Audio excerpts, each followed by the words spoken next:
Bonjour! Du 15 au 21 mai 2023, il sera possible ici même à Victoriaville de quasiment faire le tour de la planète avec la programmation que nous offre la 39e édition du Festival international de musique actuelle. Vous aimeriez en savoir davantage sur cet événement? Restez avec nous et bienvenue à l'Urbain.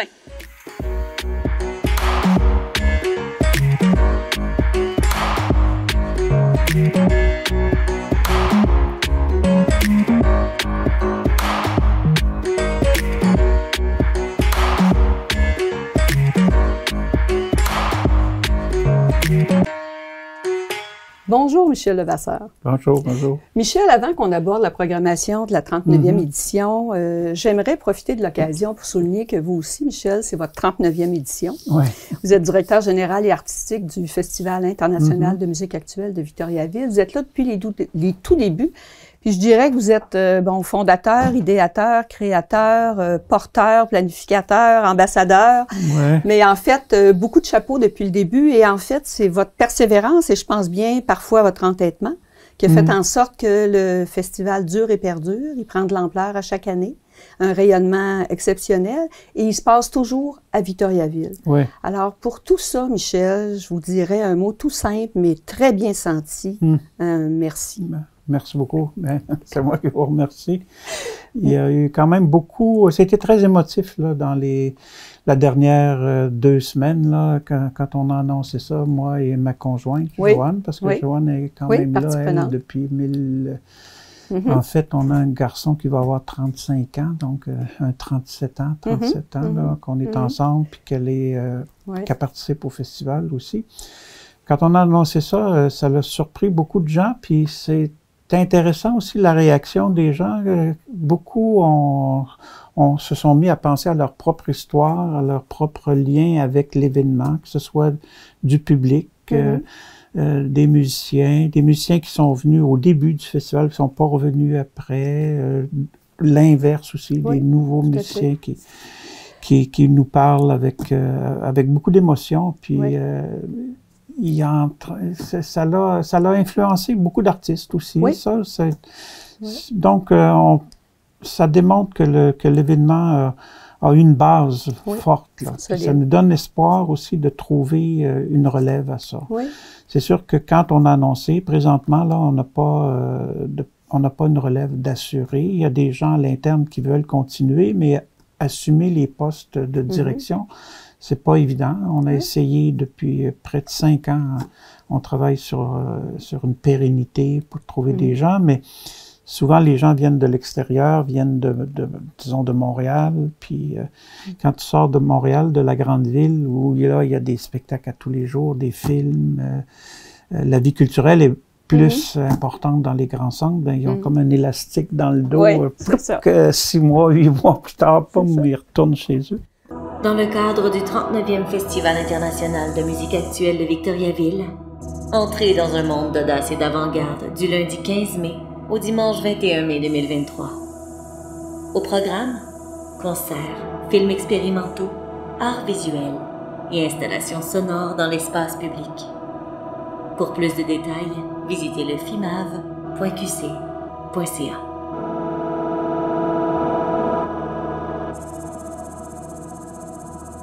Il y a des découvertes. J'aimerais qu'on parle un petit peu de la programmation, parce que tout va se tenir du 15 au 21 mai prochain.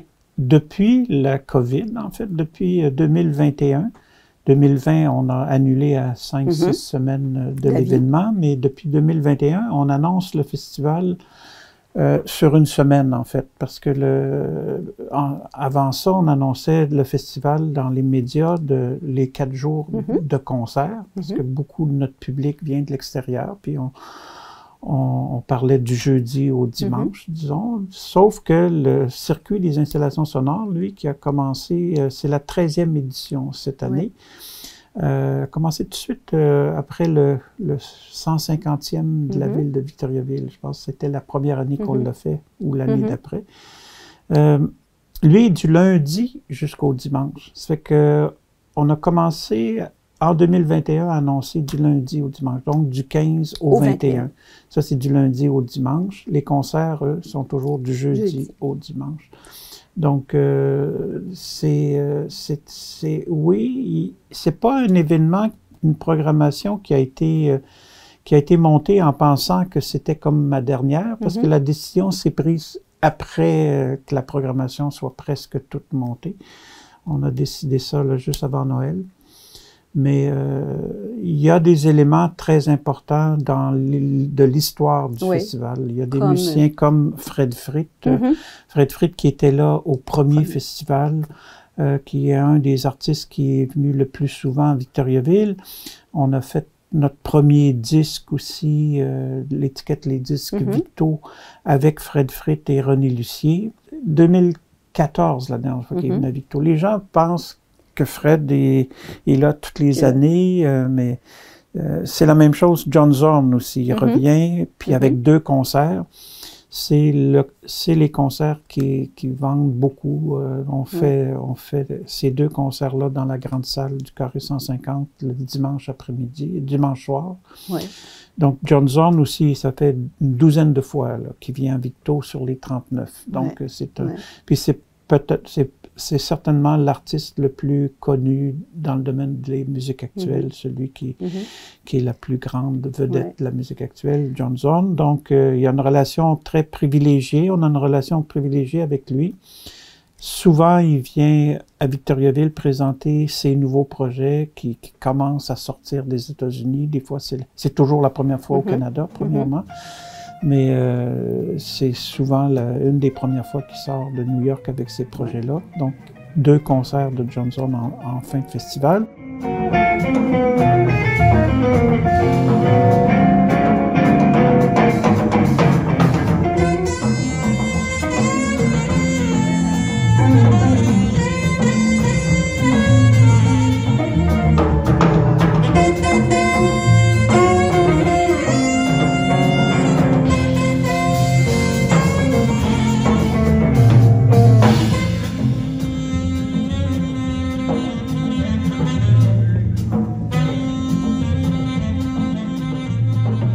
Puis il y a aussi la soirée d'ouverture, Ikue Mori.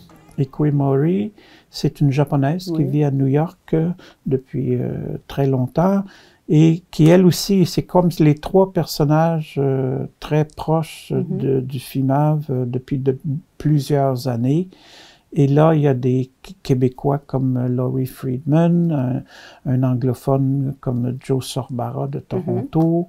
Il y a un Américain, Elliot Sharp. J'ai oublié de parler d'Elliot Sharp, mais c'est pas son projet à lui, c'est un quartet qui vient à Victo. Mais Elliot Sharp aussi était dans les premières années. Ça fait presque plus de 15 ans qu'il n'est pas venu à Victoriaville. Il y a un beau mélange, je vous dirais. François Houle de Vancouver, c'est un Québécois qui vit à Vancouver depuis toujours, puis qui était là dans les premières années du festival, très content de revenir. Parce qu'à un moment donné, on peut pas présenter toujours les mêmes artistes. C'est le mandat du festival, du FIMAV, de présenter des nouveaux artistes, des nouveaux genres musicaux quand ça se présente. Donc, il y a un beau mélange à ce niveau-là. Beaucoup de gens regardent la programmation, même les habitués, même les journalistes, puis c'est qui ça? Tom Malmendier, bon, c'est un Belge, percussionniste. Il y a des groupes de France, il y a 4 groupes de France cette année aussi. Peut-être pour ça qu'on attire du public français. Alors, si on reprend en début de semaine, du 15 au 21, les installations sonores vont toujours être sur le parcours extérieur. C'est très démocratique. De la bibliothèque, aller à la Vélogare, ainsi qu'une installation intérieure au Carré 150. Et les concerts, je comprends que maintenant, il y a 2 lieux de diffusion là, qui sont des nouveaux espaces. Là, nouveau, le Carré 150, pas tant que ça, parce qu'on depuis qu'il est là, le Carré 150, on utilise soit 1 ou 2 salles, mais 1 concert par jour, quand même. Et on a fait les films aussi, on a une série de films le matin, samedi et dimanche matin, donc depuis les deux dernières années dans cette belle grande salle-là pour le cinéma. Mais là, on utilise le Carré 150 de façon majeure. Il y a 13 concerts. Donc, le jeudi soir, les 3 concerts ont lieu au Carré, le jeudi à 8 heures dans le cabaret, à 10 heures dans la salle des Frères Lemaire, puis à minuit, on retourne dans le cabaret. Il y a un autre endroit de diffusion aussi, Ben, au Centre des Congrès. C'est pour ça que on est les 3 concerts au même endroit. C'est parce que, bon, comme les gens le savent, on n'a pas le Colisée cette année. Et là, on va être au Centre des Congrès, mais pas le jeudi. On peut pas être là le jeudi. Il y a un congrès. Donc, dans la nuit du jeudi, on va aménager une salle de concert à l'intérieur du Centre des Congrès. Ça va être vraiment la marque FIMAV, là. Quand les gens viennent au Colisée, puis qu'ils rentraient dans un aréna, ils rentraient dans une salle de concert. Quand ils arrivaient sur la patinoire, on voyait pas les gradins, il y avait des rideaux noirs tout partout, il y avait une exposition d'art visuel sur les murs. C'était vraiment un autre lieu très magique. On va recréer cette même atmosphère-là au Centre des Congrès, mais à partir du vendredi. Et là, le vendredi, on fait les concerts de 5h et minuit au Centre des Congrès, vendredi, samedi, et le dimanche dans l'après-midi là-bas aussi. Ça fait que on s'est retourné assez rapidement, mais avec des partenaires avec qui on travaille depuis toujours. Diffusion Momentum, depuis que c'est créé, on travaille avec eux. Et le Centre des Congrès, ben, c'est l'hôtel Le Victorin, qui était le fameux Colibri anciennement. C'est ça. Donc, ça fait plus de 35 ans qu'on est Alors, une belle programmation pour tous les goûts. Oui, ben, un beau rendez-vous. Je pense que oui, il y a de toutes sortes de musique, d'influence jazz, d'influence rock, plus contemporain, plus électronique. Il y a tout ce mélange-là de musique. Il y a un très beau mélange. C'est une belle édition, en fait. C'est une vraie édition du FIMAV avec les personnages que je vous ai nommés tout à l'heure, qui sont les locomotives de notre festival, mais aussi les influenceurs de cette musique-là vis-à-vis des musiciens. Donc, il y a beaucoup des jeunes qui viennent, puis ils sont super contents de pouvoir assister au concert de Fred, de Johnson et tout. Il y a un échange qui se fait, puis souvent, il arrive qu'il y a des rencontres aussi qui se font et que les musiciens finissent par jouer ensemble dans le futur. Alors, on se donne rendez-vous du 15 au 21 mai 2023. Oui, en commençant le 15 par le circuit des installations sonores qui va être bonifié cette année. Il va y avoir 10 installations au lieu de 7-8 comme dans les années précédentes. Merci, Michel.